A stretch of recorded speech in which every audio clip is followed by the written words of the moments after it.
importante porque de ese punto isoeléctrico va a depender la carga que tengan los radicales de los aminoácidos. Y ese hecho es imprescindible para que la enzima pueda adherirse o sujetar a su sustrato. Entonces, vamos a iniciar la clase, por favor. Primero, ¿qué son enzimas? Como ustedes saben, las enzimas, se habla mucho de enzimas, las enzimas son proteínas. Sin embargo, se encontró un grupo pequeño de enzimas que no eran proteínas, eran ácidos nucleicos de tipo ARN, que justamente su función era relacionada a la síntesis de mensajeros del ARN. Pero el mayor porcentaje de estas enzimas son proteínas. Y si son proteínas, estas enzimas van a ser susceptibles a todos los efectos que normalmente puedan afectar a una proteína. Principalmente su estabilidad térmica y su estabilidad en cuanto a pH. Entonces, para que las enzimas tengan la opción de catalizar las reacciones enzimáticas, es necesario pues que éstas estén activas, y van a ser activas siempre que las condiciones sean óptimas.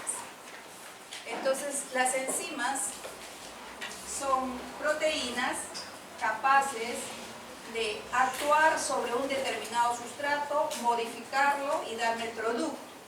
Y las enzimas salen luego libres para poder actuar nuevamente sobre otro sustrato. Las enzimas pueden estar fuera de la célula, dentro de la célula, en un compartimiento como una organela, llámese mitocondria, por ejemplo. Y ustedes en biología me imagino que han revisado, aunque sea un poquito, del ciclo de Krebs, ¿no es cierto? Y ustedes vieron que el ciclo de Krebs ocurría dentro de la mitocondria, en la matriz mitocondrial.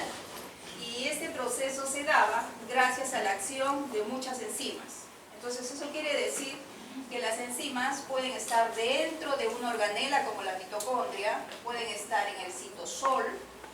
En el caso de nosotros, también hay enzimas que pueden estar en la sangre, en el plasma. Normalmente el porcentaje más alto de enzimas es el intracelular y dentro de los compartimientos. Sin embargo, en algunos casos, por patologías, esta cantidad de enzimas aumenta. Es normal que todas las enzimas puedan estar en pequeño porcentaje en nuestro torrente sanguíneo. Es por eso que cuando manifestamos ciertas características clínicas, lo primero que nos mandan es hacer análisis. Y si está relacionado con alguna patología metabólica, nos mandan a hacer evaluaciones enzimáticas. Normalmente, como les decía, la concentración de enzimas debe ser baja. ¿Y por qué tiene que ser baja? Porque eso se va a deber a que hay apoptosis, muerte celular programada. Entonces todos esos contenidos van a ir a la sangre y en la sangre se les puede hallar. Si es que hay una muerte progresiva, una muerte patológica de las células, esta cantidad de enzimas se va a incrementar. Entonces, por eso es que hay pruebas enzimáticas en búsqueda de enzimas que se realizan en el suero o en el plasma con la finalidad de relacionar ciertas patologías clínicas con la presencia de estas enzimas. Entonces, estas enzimas sí actúan como marcadores y ese es uno de los primeros seminarios que ustedes van a desarrollar, las enzimas como marcadores. Las enzimas, como digo acá, pueden estar dentro de la célula, fuera de la célula y hasta en un tubo de ensayo. Es por eso que nosotros podemos evaluar la presencia de enzimas en un tubo de ensayo, como lo hacemos los bioquímicos, ¿no? La enzima, como dije, tiene que unirse a su sustrato y eso va a favorecer que se forme el complejo enzima-sustrato. La enzima va a modificar al sustrato y lo va a convertir en producto y el producto se liberará y la enzima también quedará libre. La enzima se puede modificar transitoriamente durante el proceso catalítico, pero al final de este la enzima queda libre. Siguiente. Entonces, las enzimas podríamos decir que son catalizadores, ya que van a acelerar los procesos químicos que ocurren en nuestro cuerpo. Tal es el ejemplo. Ahora, en la actualidad, muchos de nosotros no toleramos la lactosa. Tomamos leche y nos cae mal, ¿no? Y eso es la verdad. Así estén calladitos y digan que les cae bien, no les cae bien. A la mayoría de población mayor de 10 años ya hacen intolerancia parcial a la lactosa. ¿Por qué? Porque les falta la concentración de enzima. Entonces, si no les cae bien, entonces ustedes no pueden digerir bien ese carbohidrato. Y por ende, ¿por qué no me caería bien si yo cuando fui bebé consumí tanta leche? Porque ha disminuido la producción de la enzima debido a que yo no la uso ahora con frecuencia, ¿no es cierto? Bajó la producción de enzima, consumo el mismo sustrato y ahora me cae mal. ¿Podría regresar a tener tanta lactasa como yo tuve cuando fui bebé? Progresivamente lo podría hacer, porque yo tengo genes que codifican a esa proteína y la proteína por el estímulo puede incrementar su producción. Pero de la noche a la mañana va a ocurrir eso, no va a ser así. Eso va a ser muy lentamente, ¿ok? Entonces, si ustedes saben lo que padecen un cólico por consumir leche, no teniendo tanta enzima, ahora imagínense si esos procesos se detuvieran en la célula, algo así. Entonces la célula estaría con cólicos, no se darían los procesos. Y esos procesos son vitales. Que una célula no haga ciclo de Krebs y no tenga energía, ¿qué significaría? Probablemente la muerte celular. Entonces, los procesos enzimáticos tienen que darse. Por eso es que las enzimas son aceleradoras, catalizan, aceleran la velocidad de reacción química, llegando al final rápidamente. Las enzimas tienen tres propiedades que las distinguen de cualquier catalizador. Han llevado química, ¿no? En química. Probablemente hicieron algunas reacciones químicas en tubos de ensayo y le pusieron catalizadores para acelerar estas reacciones. Entonces la reacción fue eficiente, fue rápida, pero de repente notaron que el tubo calentó mucho. De repente notaron que salió humo. Eso significa que las condiciones para que ocurriera esa reacción no eran favorables para la vida. Imagínense una reacción química en nosotros y que bote humo. Definitivamente estaría quemando a la célula. Que necesitemos 180 grados de temperatura para que la reacción química se realice. No podría ser factible. Entonces, gracias a las enzimas, todo eso disminuye y hace posible que ocurran las reacciones químicas de nuestro organismo. Y es por eso que ellas tienen tres propiedades que carecen los otros catalizadores. Primero, su especificidad por el sustrato. Ellas son muy específicas por su sustrato. Se inactivan por desnaturalización. Ya sabemos por qué. ¿Por qué? Por ser proteínas, ¿no es cierto? Por ser proteínas. Y pueden ser reguladas. ¿Qué significa que pueden ser reguladas? Que no siempre ellas van a estar actuando así su sustrato esté al frente de ellas. Puede estar su sustrato frente de ellas, pero ellas están en una forma inactiva. ¿Por qué podría estar inactiva? Muchos son los casos, sin embargo, podemos mencionar. Todos recuerdan ciclo de Krebs. ¿Qué se forma en el ciclo de Krebs? NAD. Entonces, ¿qué se forma? 3 NAD, en ese circulito nomás. 3 NAD, un FAD, ¿y qué más? Y un ATP. Se dice que este es un proceso que va a generar energía porque cada NAD me va a producir 3 ATPs. Cada FAD me va a producir 2 ATPs, redondeando los números, ¿no? Más un ATP adicional, que realmente es GTP, pero se convierte, que lo contamos como ATP porque tiene la misma función. Entonces, más o menos, ¿cuántos ATP se formarían ahí?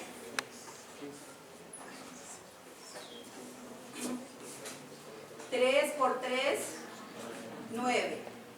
Más 2, 9 más 2, más un GTP que lo transformamos, ya tenemos 12, ¿sí? Redondeando, 12 ATPs.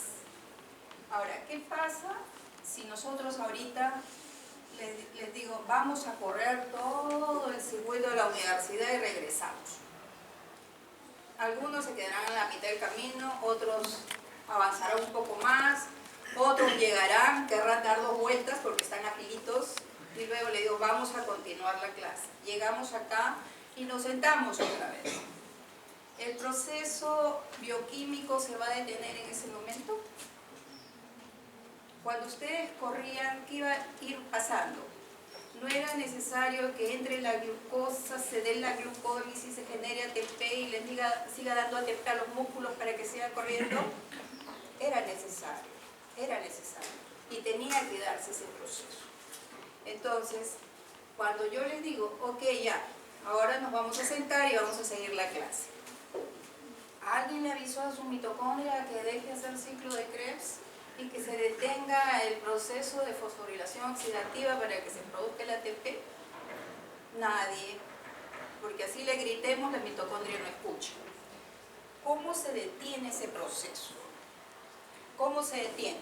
Porque las enzimas son reguladas.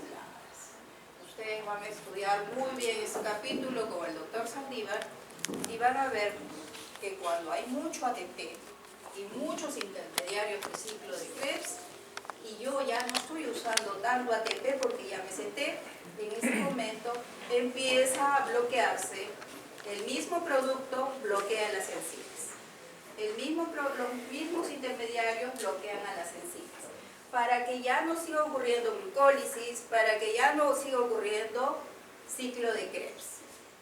Entonces, a ese proceso de tener un proceso cíclico que se estaba dando por moléculas intermediarias, se dice que las enzimas pueden ser reguladas.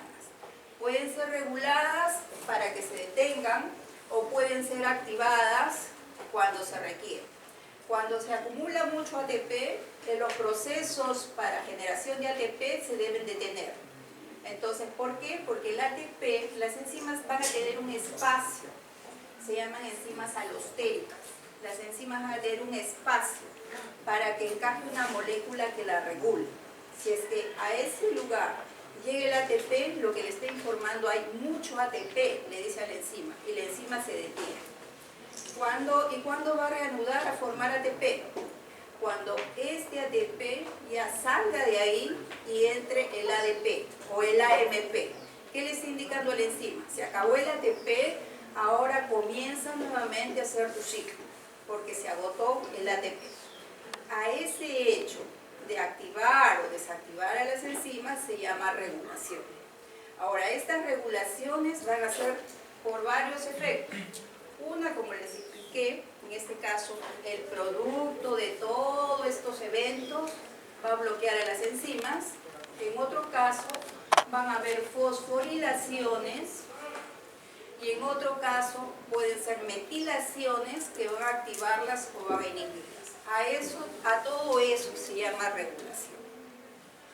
Si ustedes tuvieran una reacción química en un tubo de ensayo y le agregan un catalizador, llamémosle magnesio, fósforo, qué sé yo, para que active a la enzima se activa, el proceso se activa, perdón, la enzima no, el proceso se activa, se obtiene el sustrato convertido en producto. Pero yo solamente lo voy a detener ese proceso si es que no le echo el activador. Si no le echo el activador no va a ocurrir. Acá no, acá el proceso, las enzimas están activas, solamente están esperando que tú las actives o las inactives. Tú realmente no lo vas a hacer, quien lo va a hacer son las moléculas que se generan producto de tu metabolismo. Por eso en nuestro organismo no ocurren reacciones innecesarias, salvo haya patologías, como las van a estudiar seguro próximamente. Siguiente. Las enzimas pueden transformar hasta 1000 moléculas de sustrato en un segundo. Miren lo rápidas que son. Entonces ellas fácilmente, cuando se necesita un sustrato, inmediatamente lo pueden transformar. Seguimos. Como características generales tenemos que son termolábiles, ya saben ustedes, y su actividad depende del pH del medio. ¿Por qué depende del pH del medio? Lo dije al inicio. Ahí teníamos que ver el estado de ionización de los radicales que están sin actuar en la proteína. El reconocimiento de la enzima con el sustrato a procesar es específico. Generalmente la enzima se enlaza con un sustrato específico. Y dentro de la especificidad vamos a ver que hay especificidad absoluta y hay la relativa. Tienen eficiencia, es decir, transforman un número de moléculas de sustrato en unidad de tiempo, a eso se llama eficiencia, y están sujetas a gran variedad de controles, y ahí está la regulación. Controles celulares, los controles genéticos o alostéricos, que fue el ejemplo del ATP.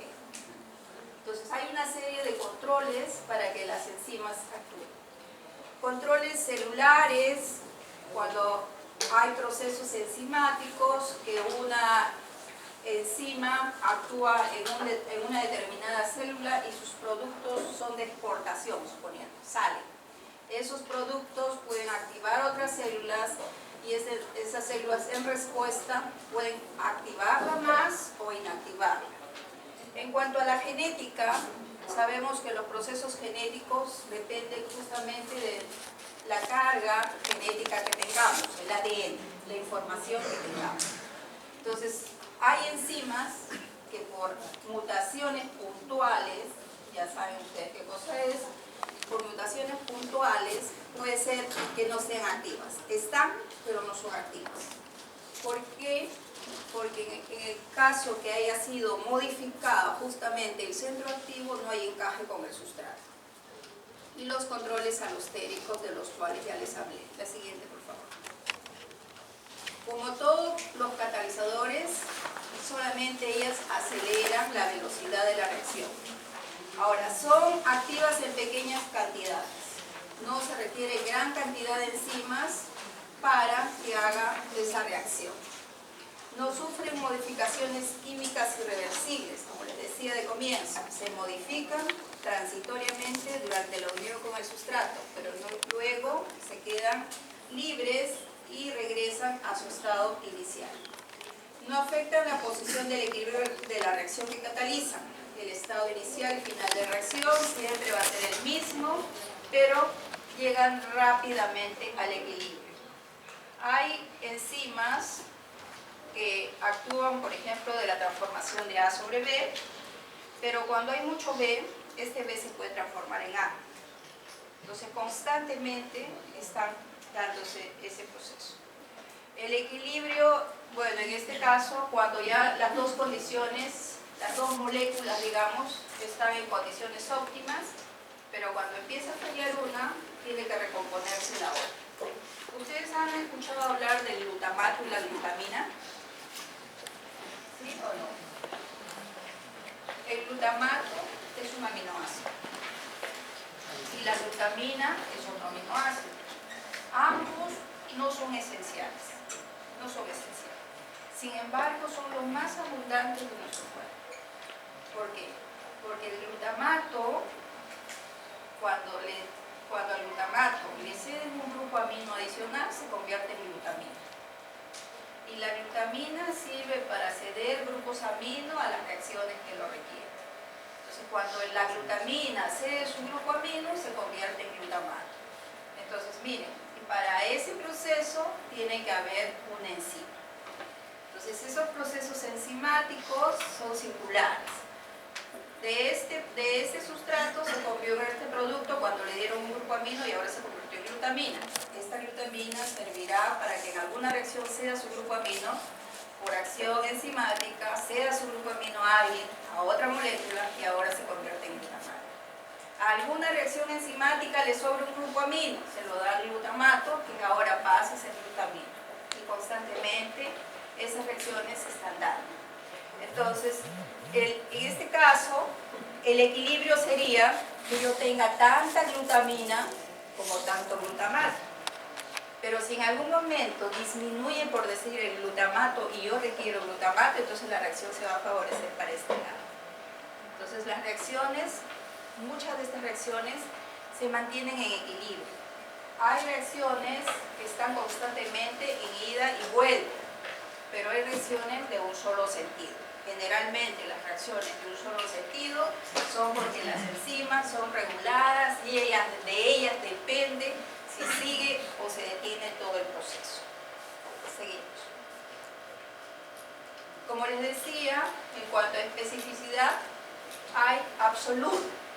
En el caso de la acetilcolina más agua me va a dar colina y acetato. Para que esta reacción ocurra, ¿qué cosa es la acetilcolina? Un neurotransmisor. Y ese neurotransmisor no debe permanecer todo el tiempo, sino que, ya saben ustedes, ¿no? Se tiene que unir,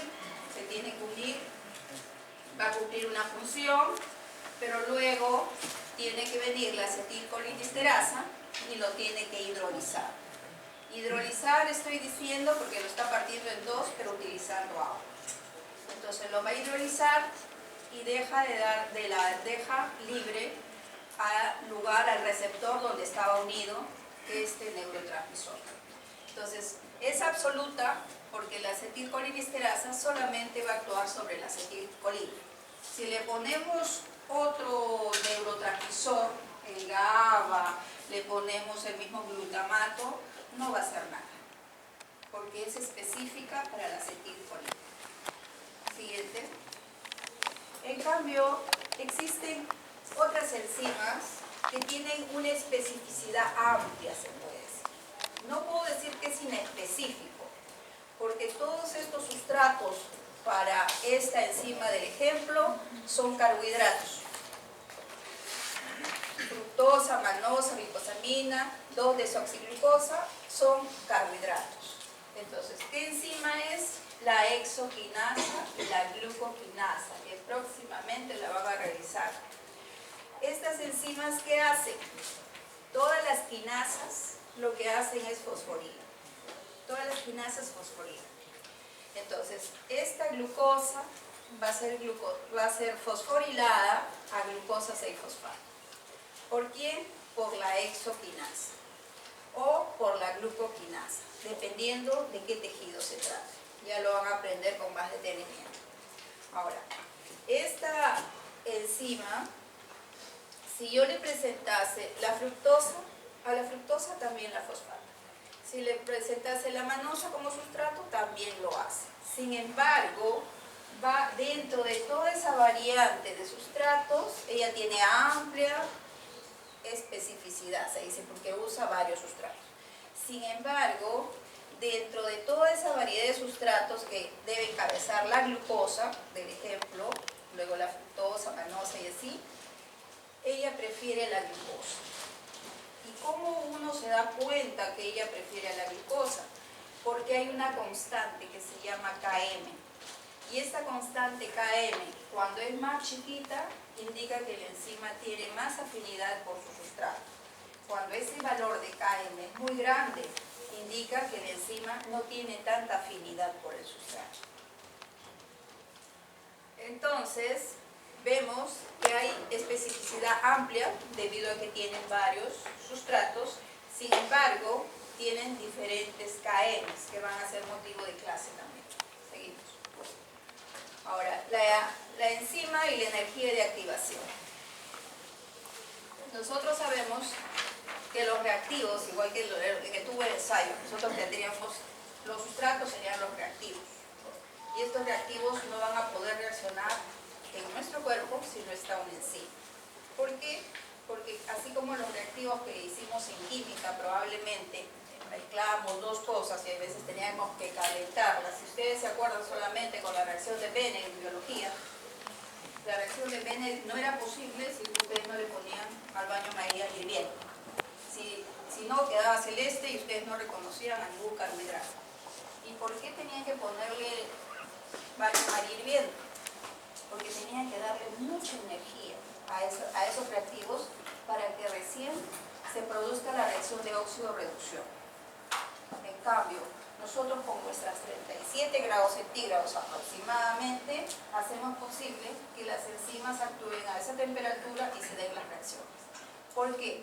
Porque en el caso de la reacción de Benedict, tiene una barrera energética muy alta.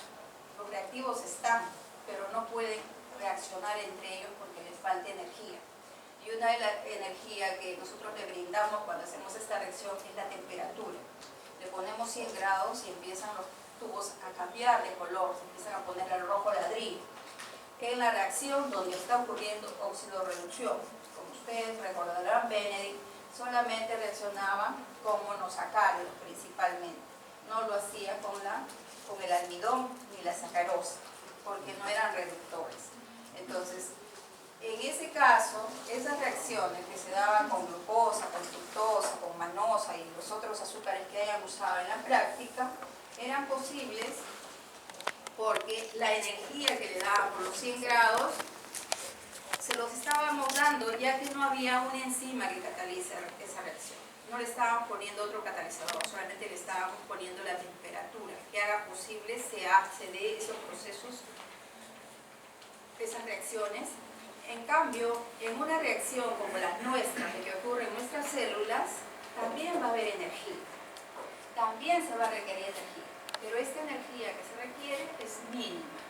Entonces, gracias a que esta energía, esta barrera la barrera energética es rota por la presencia de enzimas que apenas reconocen a su sustrato y están en las condiciones, actúan, es que se obtienen los productos. Nosotros somos un ser donde ocurren una serie de reacciones químicas. Entonces, la química es lo principal en nuestro ser. Sin embargo, las moléculas químicas que hacen posible ocurran estas reacciones están también adaptadas a un ser de 37 grados centígrados. Seguimos. Entonces, las enzimas se van a unir a su sustrato, reduciendo la energía de activación, es decir, la energía necesaria para que ocurra la reacción. Cada enzima tiene una forma única y un sitio activo en el que se une a su sustrato. Después de la reacción, como lo manifesté hace un rato, las enzimas y los productos se separan y la enzima está libre y en condiciones iniciales para reiniciar una nueva reacción. Seguimos. Las enzimas cumplen papel catalítico gracias a que ellas se fijan estereoquímicamente con su sustrato y debido a la transformación catalítica del sustrato. Entonces, ellas tienen que tener una química que se adapte al sustrato. Y es por eso que la importancia del pH y la importancia del pI que ustedes ya han estudiado. En ambas funciones, ¿quiénes participan para que se den estos dos procesos? Las cadenas laterales de los aminoácidos, es decir, el grupo R, ya que en una proteína el carboxi y el amino están ocupados formando enlace peptídico. Los únicos que estarían libres son los R. En este caso se le llama cadenas laterales de los aminoácidos y también sería importante la participación de moléculas no proteicas, como los grupos prostéticos, los cofactores o las coenzimas. Los grupos prostéticos ustedes también los han estudiado, pero no con este nombre. Ustedes han estudiado proteínas conjugadas. Cuando la proteína se conjuga con un lípido se llama lipoproteína, ¿no es cierto? Cuando la proteína se conjuga con un carbohidrato, glucoproteína, y así sucesivamente. Entonces, Los grupos o moléculas no proteicas son grupos prostéticos en algunos casos, cofactores o coenzimas. Los grupos prostéticos son propios, como ustedes decían. Por ejemplo, ¿qué lipoproteína me pueden dar de ejemplo?